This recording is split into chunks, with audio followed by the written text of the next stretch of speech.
నమస్తే, నేను Kavitha. Welcome to I dream. ఇప్పుడు మనం ఒక బర్నింగ్ టాపిక్, సోషల్ ఇష్యూ గురించి మాట్లాడుకోబోతున్నాం. అదే హాట్ టాపిక్గా దేశవ్యాప్తంగా చర్చ నడుస్తోంది. అసలు సోషల్ ఇంక్లూజన్ అంటే ఏంటి?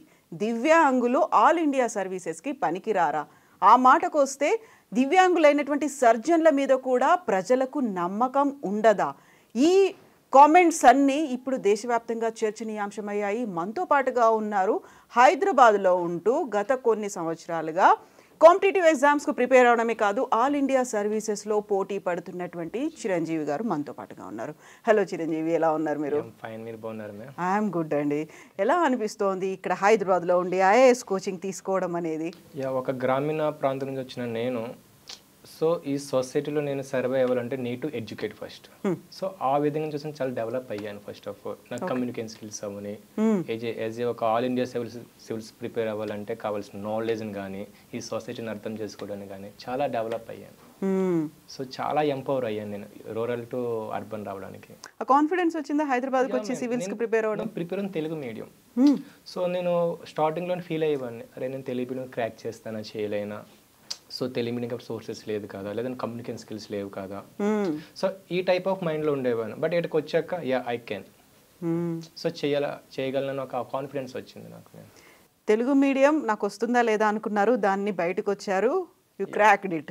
కాంపిటేటివ్ ఎగ్జామ్లో గ్రూప్ 1 సర్వీసెస్కి సంబంధించి ఇంటర్వ్యూస్ దాకా వెళ్ళారు, సివిల్స్లో మెయిన్స్ దాకా కూడా వెళ్ళారు. సో ఆ కాన్ఫిడెన్స్ వచ్చింది. నేను కూడా ఈ సర్వీసెస్లో లేకుంటే ఈ సొసైటీలో భాగం, I'm no less than to any other person, ఎవరికి నేను తక్కువ కాదు అనేటువంటి కాన్ఫిడెన్స్ వచ్చింది. కాకుంటే వివక్ష అనేది కనిపిస్తోందా ఈ మధ్య కాలంలో? అది పెరిగింది అనిపించిందా? కనిపిస్తుంది మ్యామ్, ఆబ్వియస్లీ సొసైటీలో కనిపిస్తుంది. ఎందుకంటే ఒక 75 years బ్యాక్ చూసుకుంటే ఒక ఉమెన్కి ఇంట్లో నుంచి బయటకు వచ్చి రానిచ్చే వాళ్ళు కాదు, కానీ వాళ్ళకి సపోర్ట్ చేశారు. రానున్న రోజుల్లో సపోర్ట్ చేయడం వల్ల వాళ్ళు హై పొజిషన్లో ఉంటున్నారు now days with support. But మాలాంటి వాళ్ళకి మానసికంగా ఒక తెలియని ఒక ఆవేదన ఉంటుంది. సో మమ్మల్ని ఏ విధంగా ట్రీట్ చేస్తారు? ఒక ఒక వీల్ చైర్ పర్సన్ ఉంటారు, 2 కాళ్ళు లేని వాళ్ళు ఉంటారు. If they are educate no worries, but if they are uneducate what? So వాళ్ళు చేయలేరు, మనోవేదన బయట చెప్పలేరు. డిపెండెన్సీ అనేది ఎక్కువ ఉంటుంది, దీనికి తోడు వివక్ష ఉంటుంది. ఇప్పుడు ఈ డిపెండెన్సీ మేము సమ్టైమ్స్ నేను డిపెండ్ అవుతుంటాను. సో ఆ డిపెండెన్సీ లేకుండా నేను సర్వే అవ్వలేము. బట్ మేము దాన్ని క్రాస్ చేసుకొని మీలాంటి వాళ్ళతో మేము పోటీ పడాలి.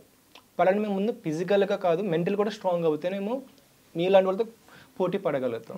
సో ఆ సొసైటీలో మేము సర్వే అవ్వగలుగుతున్నాం, అనేక రంగాలు కూడా మేము రాణించగలుగుతున్నాం. వివేక జరుగుతుంది. మాకున్న అవకాశాలను వినియోగించుకోవడానికి సపోర్ట్ అయితే ఎప్పుడు వస్తుందో అప్పుడు మేము ఇంకా మూవ్ ఆన్ అవ్వగలుగుతాం. ఆ సపోర్ట్ సమాజాన్ని నుంచి, మీలాంటి వాళ్ళ నుంచి, అండ్ మా ఫ్యామిలీ వారికి అవేర్నెస్ రావాలన్నా సార్ మీలాంటి వాళ్ళ సపోర్ట్ కావాలి మాకు.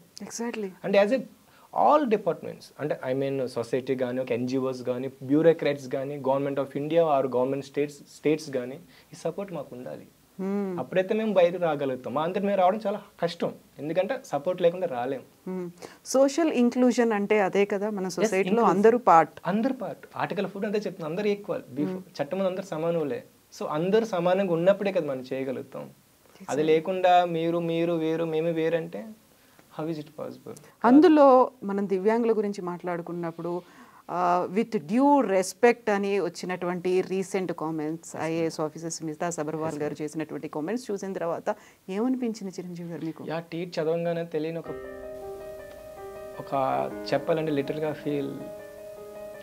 తెలియని ఒక బాధ వచ్చేసింది నేను. ఎందుకంటే ఒక అన్ఎడ్యుకేటెడ్ పీపుల్ అంటే అర్థం లేని అని అనుకోవచ్చు. ఎందుకంటే ఒక బ్యూరోక్రాట్గా ఉండి సర్వీస్ చేస్తూ 24 ఎక్స్పీరియన్స్ ఉన్న మీరే సర్వీస్ చేస్తుంటారు ఎంతో 24 yearsలో. కానీ మీరు అర్థం చేసుకుంటే ఏ విధంగా అంటారు? సివిల్ సర్జన్స్ అన్నారు, ఒక పైలట్ అన్నారు. సో వాళ్ళకి మేము కాదు, ఎలిజిబుల్, కరెక్ట్ కాదు అన్నారు. సో ఆల్ ఇండియా మన భారతదేశంలో లేకపోవచ్చు, కానీ the world first women pilot 2 arms లేవు, ఆమె పైలట్ అయ్యారు కదా. మరి ఎందుకు ఇచ్చింది? అంటే రీసెంట్గా సురేష్ అద్వానీ సార్, ఆయన ఆంకాలజిస్ట్ అయ్యారు కదా. ఇప్పుడు నేనే ఉన్నాను, నాకు 2 lakhs లేవు అనుకుందాం, హ్యాండ్ కాకుండా. నేను సివిల్ సర్జన్ పనికొస్తాను కదా, నేను ఎందుకు పనికిరాను? నాకు కావాల్సిన సివిల్ సర్జన్ 2 hands కావాలి, మైండ్ కావాలి. అక్కడ ఎబిలిటీ కూర్చుని ఎబిలిటీ నాకు ఉంటే చాలు కదా. అంటే మీరు ఎట్లా దాన్ని ట్రీట్ చేయగలుగుతారు? అది ఎంతవరకు కరెక్ట్ అంటే మీరు ఏ క్రైటీరియా బేస్ చేసుకొని అన్నారు, ఆ క్రైటీరియా బేస్ చేసుకొని చెప్పాలి కదా మీరు. సో మీరు ఒక ఆఫీసర్గా ఉండి చేయడం చాలా అది కరెక్ట్ కాదనిపించింది. లిటరల్గా అది 2 days అవుతుంది సరిగ్గా తినుకోలే ఫుడ్. ఎందుకంటే అది మీరే సపోర్ట్ చేయాలి, మీరే సర్వీస్ చేయాలి. అటువంటిది మీరే డిస్క్రిమినేట్ చేస్తే మేము ఎట్లా సర్వే అవుతాము?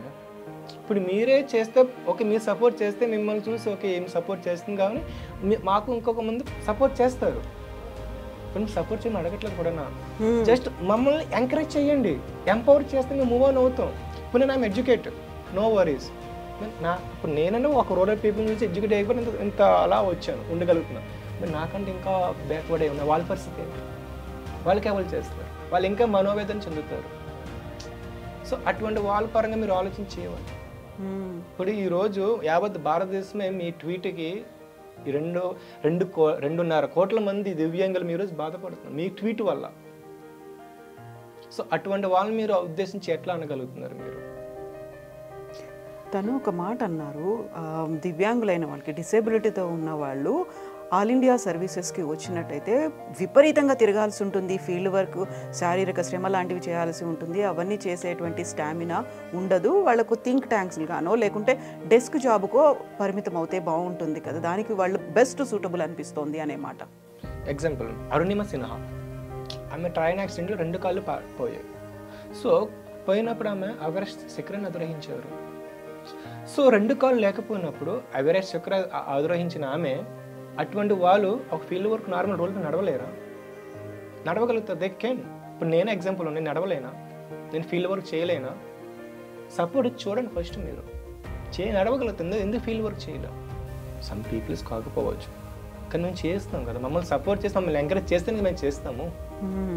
సరే సివిల్ సర్వీస్ మేము ఒక ఫీల్డ్ వర్క్ చేయలేమన్నారు, మీరు ఎంతమంది చేస్తారు మాలాంటి వాళ్ళకి సర్వీస్? మీరు సర్వీస్ చేస్తుంటారు కదా, అవసరం ఏంటి అంటే ఐ మీన్ మీరు మాలాంటి వాళ్ళు సర్వీస్ చేసినప్పుడు తెలుస్తుంది. ఈవెన్ పబ్లిక్ సర్వీస్ కమిషన్ మేము ఆ సర్వీస్కి రావాలంటే ప్రిలిమ్స్ క్వాలిఫై అవ్వాలి, మెయిన్స్ క్వాలిఫై అవ్వాలి, ఇంటర్వ్యూ క్వాలిఫై అవ్వాలి. ఇది ఒక 1 year ప్రాసెస్.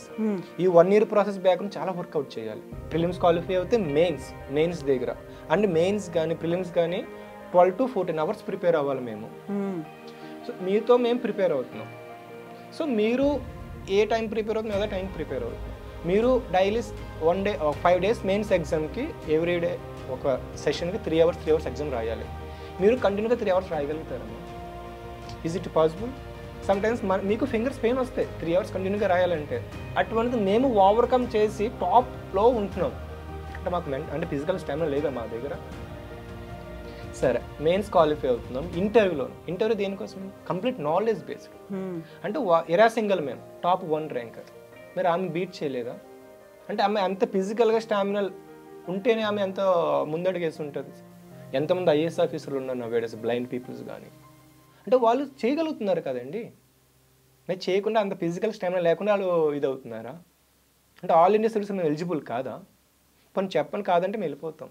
ఈ చట్టాలు ఎందుకు, ఇవన్నీ ఎందుకు, ఇంకా మాకు రూల్స్ ఎందుకు? లేదంటే మేము పక్క వెళ్ళిపోతాం. ఇంప్లిమెంట్ చేయవలసిన మీరే ఇటువంటి వ్యాఖ్యలు చేయడం వల్ల మాలో ఇంకెక్కడ ఉంటారు? ఎంతవరకు సబబు అది? సో ఇప్పుడు శ్వేతా సబర్వాల్ గారు మాట్లాడిన తర్వాత బాలలత గారు కౌంటర్ ఇచ్చారు. కౌంటర్ ఇచ్చిన తర్వాత ఇప్పుడు మీరు కోచింగ్ తీసుకుంటుంది కదా బాలలత గారి దగ్గర.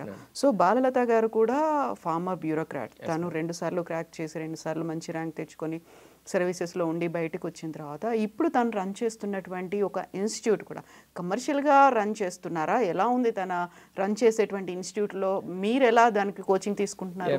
నేను 2018లో మ్యామ్ దగ్గరకు వచ్చిన డైరెక్ట్గా.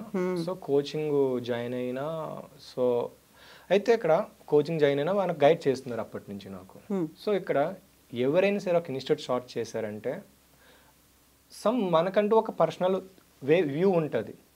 And at the same time ఆమె 2 times ranker Balalatha ma'am. 2 times rank అయితే ఆమె 8 years సర్వీస్ చేసి ఆమె అందులోనే ఆమె ఇంటర్నల్గా ఫీల్ అయ్యారు, నాలాంటి వాళ్ళని తయారు చేయాలి. సో ఈ సొసైటీకి ఐఏఎస్ ఆఫీసర్స్ని ఇవ్వాలి, నేను బయటకు వస్తేనే ఇవ్వగలుగుతాను అని చెప్పి ఆమె బయటకు రిజైన్ చేసి ధైర్యంగా, ఆమె డిజబుల్, దాని సపోర్ట్ లేదు బ్యాక్గ్రౌండ్లో. అంటే సపోర్ట్ మీన్స్ సో ఆమె ఒక సపోర్ట్ ఉండాలి. సపోర్ట్ లేకుండా అంత పొజిషన్ వదులుకొని రాలేరు కదా మేము. దాన్ని వదులుకొని వచ్చి గత ఫ్యూ ఇయర్స్ నుంచి ఆమె సర్వీస్ చేస్తున్నారు. అంటే ఇక్కడ ఫ్రీ ఆఫ్ కాస్ట్ అని కాదు, కానీ ఆమె దగ్గరకు వచ్చిన మాలాంటి దివ్యాంగులకు గాను నార్మల్ పీపుల్స్కి ఆమె వంతు సహాయం చేస్తున్నారు. సార్ మీరు స్వయంగా మీరైనా సరే శ్వేత సుబ్రహ్మణ్యం సరే స్వయంగా మీ ఇంటికి వచ్చి చూడండి. లోపల 15 మంది కానీ 20 మంది కానీ అక్కడ ప్రిపేర్ అవుతున్నారు ఫ్రీగా. ఎట్లా ప్రిపేర్ అవుతున్నారు? ఆమె అకామిడేషన్ ఇస్తుంది మాకు, నేను అక్కడే ఉంటున్నాను, సో నాకు ఆమె సపోర్ట్ చేస్తుంది. అంటే వచ్చిన వాళ్ళందరికీ ఫ్రీ అని అలాగే ఎవరు ఇవ్వలేరు. సో ఆమెకు పాసిబిలిటీ అయినంత వరకు అందరికీ ఫ్రీ సర్వీస్ చేస్తున్నారు, అందులో నువ్వు ఒక్కడిని. ఇప్పుడు అసలు అంశం అనేది ఈ ఇష్యూ ఇంత వివాదాస్పదం అవడం, ఇంత చర్చనీయాంశం అవడానికి ప్రధాన కారణం పూజా కేట్కర్ అనే ఒక ఐఏఎస్ ట్రైనీ ఆఫీసర్. తను వచ్చారు, ఫస్ట్ తను పవర్స్ని మిస్యూజ్ చేస్తున్నారనే దాంతో పాటుగా తను ఒక ఫేక్ సర్టిఫికేట్ ఒకటి పెట్టుకున్నారు, ఆ తర్వాత ఫేక్ డిసేబిలిటీ సర్టిఫికేట్ కూడా పెట్టారు అనే అంశం. దాని గురించి చర్చ రావట్లేదు. ఒకవేళ ఫేక్ సర్టిఫికేట్లో ఫేక్ క్యాస్ట్ సర్టిఫికేట్లు ఇవన్నీ పెట్టుకొని వచ్చిన తర్వాత అసలైన వాళ్ళకి అర్హులకి ఎఫెక్ట్ పడుతుంది. అలాంటప్పుడు అక్కడ ప్రాపర్గా విజిలెన్స్ అనేది ఉండాలి. ఇవన్నీ పక్కకి వెళ్ళిపోయాయి కదా. అయితే యాజ్ ఏ బ్యూరోక్రాట్ మీరు ట్వీట్ చేసే ముందు ఆలోచించలేదు నాకు తెలియదు. సో ఆ పూజా కేట్కర్ మేము మా ఏదైతే ఫేక్ డిజబుల్ సర్టిఫికేట్ని యూజ్ చేసుకొని ఆమె ఐఏఎస్ ఆఫీసర్ అయ్యారు. సో మీరు వాళ్ళ మీద కామెంట్ చేయాలి ఏమని, యాజ్ ఎ బ్యూరోక్రాట్గా నువ్వు చేసిన తప్పు, వాళ్ళ సపోర్టు మనం చెయ్యాలి అంటే మీరు చెయ్యాలి బ్యూరోక్రాట్గా. సో కానీ మీరు తప్పు చేసిన వాళ్ళని వదిలేసి మమ్మల్ని మా మీద కామెంట్ చేయడం ఎంతవరకు కరెక్ట్? ఉన్నటువంటి లూప్ హోల్స్ని అంటే మీరే సరిగ్గా అక్కడ లేనప్పుడు మమ్మల్ని మీద ఎలా డిస్క్రిమినేట్ చేస్తారు? అది చేయవలసిన బాధ్యత మీరే అన్నారు కదా. సో మీరు అన్నప్పుడు మీరు అటువంటి ఎన్నో చేస్తున్నారు, బయటకు పడాలి, ఇంకా పడితే కూడా నాకు తెలిసి. సో అటువంటి వాళ్ళు చేస్తే మీరు ఆ మీద కామెంట్లు చేయకుండా మా మీద ఎంతవరకు చేస్తారు? అంటే హక్కులున్న మేము వినియోగించుకోవడానికి ప్రయత్నిస్తున్నారు, మా మీద కామెంట్లు చేస్తారు, కానీ ఏమీ లేని ఫేక్ సర్టిఫికేట్లు పెట్టిన వాళ్ళ మీద కామెంట్లు చేయలేరా?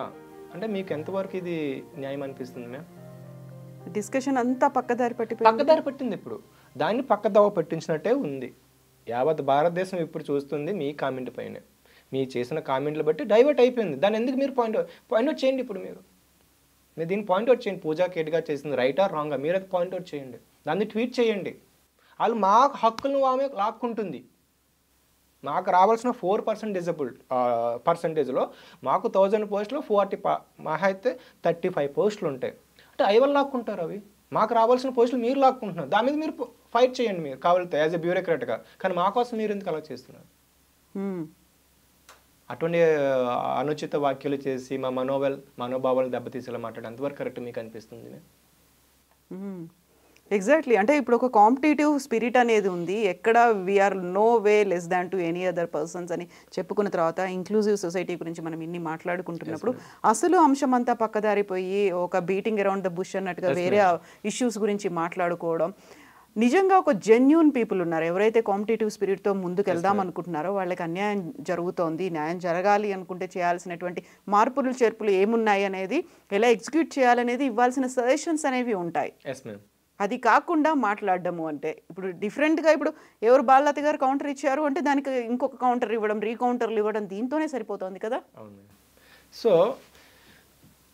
ఇప్పుడు మాలాంటి వాళ్ళు ప్రిపేర్ అవుతున్నారు. ఎన్నో హడల్స్ ఉంటాయి, ఎన్నో ఒడిదుడుకులు ఉంటాయి. వాటిని వదులుకొని మేము వాటిని మేము క్రాస్ చేసుకొని ప్రిపేర్ అవుతున్న సమయంలో సో మాకు బాలలత మెంట వాళ్ళు సపోర్ట్ చేస్తున్నారు. అటువంటి వాళ్ళు మీరు ఇంకా ఎంకరేజ్ చేస్తే మాలాంటి వాళ్ళు బయటకు వస్తారు, సర్వీస్ చేస్తారు. సో ఇప్పుడు ఇటువంటి లూప్ హోల్స్ గవర్నమెంట్ సర్వీస్లో లూప్ హోల్స్ చూడండి.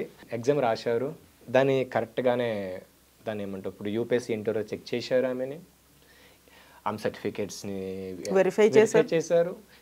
ఇంటర్వ్యూ తర్వాత మెడికల్ టెస్ట్ ఉంటుంది యూపీఎస్సీలో, దాన్ని చెక్ చేశారు.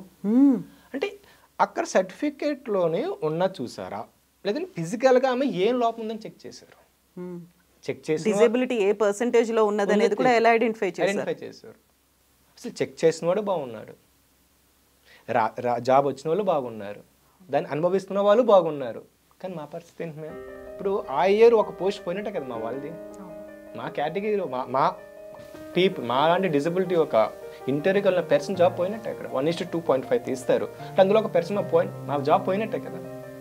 ఎంతవరకు కరెక్ట్ మేము ఇది? సో ఒరిజినల్గా జరగాల్సినటువంటి డిస్కషన్ ఇది కదా. ఎస్, ఇది జరగాలి మేము. ఇది జరగాల్సిన డిస్కషన్ పోయి అంటే మన గవర్నమెంట్ సిస్టంలో లూప్ హోల్స్ ఉన్నాయి, వాటిని పాయింట్అవుట్ చేయకుండా ఒక పైలట్ కాదు ఒక సివిల్ సర్జన్ ఎంతవరకు కరెక్ట్ అది అసలు? అసలు అది మీరు అంటే మీకు ఉండే మాట్లాడుతున్నారా? నాకు అంత లోపల వస్తుంది నేను, కానీ చెప్పకూడదని చెప్పట్లేదు మీకు పర్సనల్గా. సో మీకు ఒక ఉంటుంది మినిమం, అది లేకుండా మీరు ఎట్లా మాట్లాడుతున్నారు? ఎంతవరకు కరెక్ట్ అది? జరగాల్సిన ఇష్యూ పూజా కేట్కరు లేదంటే ఆ లూప్ హోల్స్ కోసం డిస్కస్ చేయాలి ఇక్కడ, ఇంకెలా స్ట్రెంథెన్ చేయాలి, వాట్ నీడ్ అవి మానేసి మీరు ఇట్లా చేయడం ఎంతవరకు correct as a bureaucrat that? అవును, ఇలాంటి ఇంత ఇష్యూ జరుగుతున్నప్పుడు యూపీఎస్సీ చైర్మన్ కూడా రాజీనామా చేశారు, స్టిల్ 5 ఏళ్ల సర్వీస్ ఉన్నప్పుడు. సో ఇవన్నిటికీ ఇంటర్లింక్ ఆయనది ఉన్నది అనేటువంటి విషయాలు కూడా చర్చకు వస్తున్నప్పుడు సో ఆయన సార్ చేసినప్పుడు కూడా మీరు ఆ వాటి మీద ఫోకస్ చేయలేదు.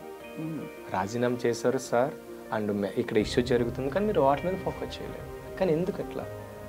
ఇప్పుడు చేయండి కాలితే మీరు ఆ కామెంట్ డిలీట్ చేసి మీరు వచ్చి చేయకపోయినా అది చెయ్యండి. ఆ ఇష్యూ చేసినప్పుడు కదా రియాలిటీ బయటపడుతుంది.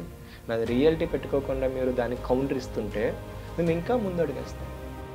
మీరు వెళ్తే మేము ముందడుగేస్తాం, మా రైట్స్ కోసం మేము ఫైట్ చేస్తాం.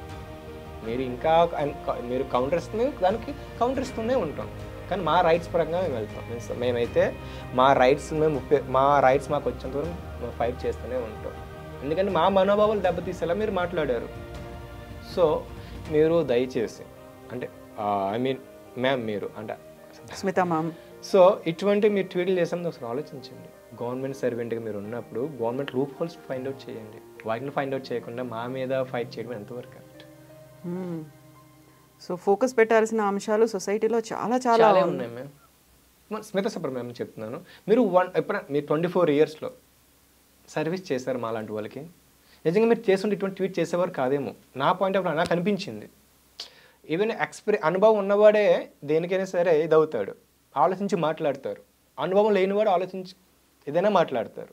సో అది మీరు ఉందంటే మీరు 24 ఇయర్స్ సర్వీస్ ఉందంటున్నారు. మీరు ఏం సర్వీస్ చేశారు? మీరు మాలాంటి వాళ్ళు చేశారా? చేస్తే ఇటువంటి ఆ వ్యాఖ్యలు అలా చేస్తారు మీరు.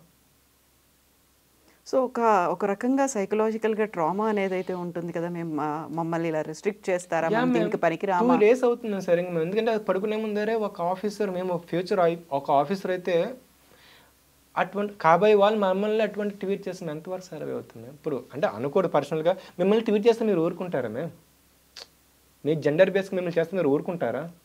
ఊరుకోలేరు కదా. మీకు మనోవేదన ఉంటుంది కదా మేము. మాకు అట్లా మా లోపాన్ని గుర్తించి మీరు ఎంతవరకు అలా చేస్తారు? మేము ఆ లోపాన్ని పాయింట్అవుట్ చేసి చెప్తున్నారు. ఎంతమంది యావత్ భారతదేశం బాధపడుతుంది ఈరోజు మీ వల్ల. మాలాంటి దివ్యాంగులు ఎంతమంది బాధపడుతున్నారు?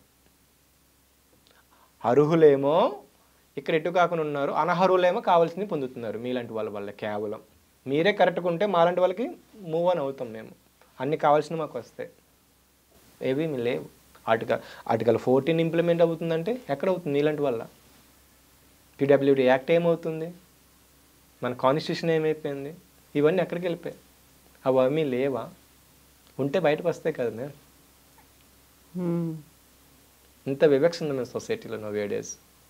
డెవలపింగ్ కంట్రీ అంటున్నారు, ఇంకా డెవలప్డ్ కంట్రీ ఎప్పుడు అవుతుంది కానీ ఇటువంటి మహిళా సాధికారత అన్నారు.